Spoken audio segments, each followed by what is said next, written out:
L'immortalité. L'immortalité, ou vie prolongée ad libitum, implique la notion de forme de vie ou au moins de pensée échappant à la mort, ou de vie après la mort, physique ou spirituelle des esprits et des âmes. Problème corps-esprit, d'ordre naturel, divine, allégorique, de mémoire ou autre. Malheureusement, nous ne sommes pas dans un animé ou un Marvel. Il nous est donc évidemment impossible, pour nous êtres humains, d'être immortels. D'après Kern Info, somatiquement, il est biologiquement impossible pour le corps humain, soma, d'évoluer pour s'adapter aux changements inévitables.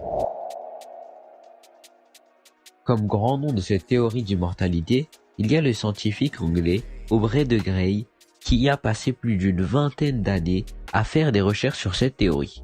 Le scientifique Aubrey de Grey élabore le projet baptisé SENS, qui vise à traiter le vieillissement en identifiant et en réparant les dommages cellulaires. Cette approche repose sur la réparation des 7 types de dommages qui contribuent au vieillissement. En utilisant des techniques de génie génétique et de médecine régénératrice pour prolonger la durée de vie en bonne santé. Il existe de nombreuses méthodes se rapprochant de l'idée d'immortalité, comme le clonage d'organes ou la thérapie génique par exemple. Mais maintenant, nous allons voir 2 méthodes qui se rapprochent de cette idée. Messieurs, c'est à vous, débattez. Bonjour et merci de m'avoir accueilli dans ce plateau. Aujourd'hui, moi Mouloud, scientifique depuis des années, je vais vous parler de la cryogénisation.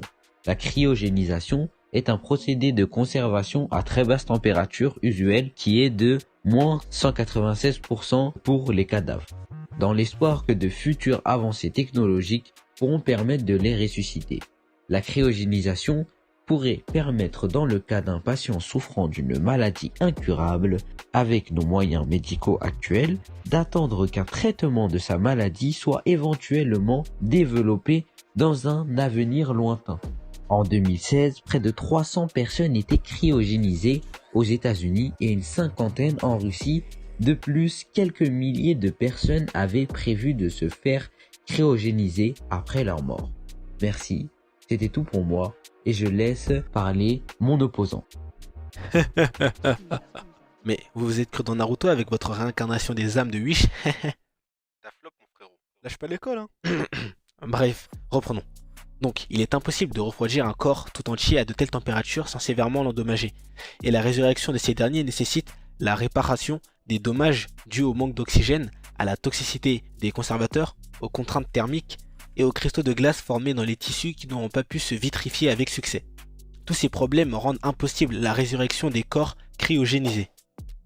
Du coup, je me présente, je m'appelle Adéliane, je suis ingénieur en intelligence artificielle et je fais partie du transhumanisme.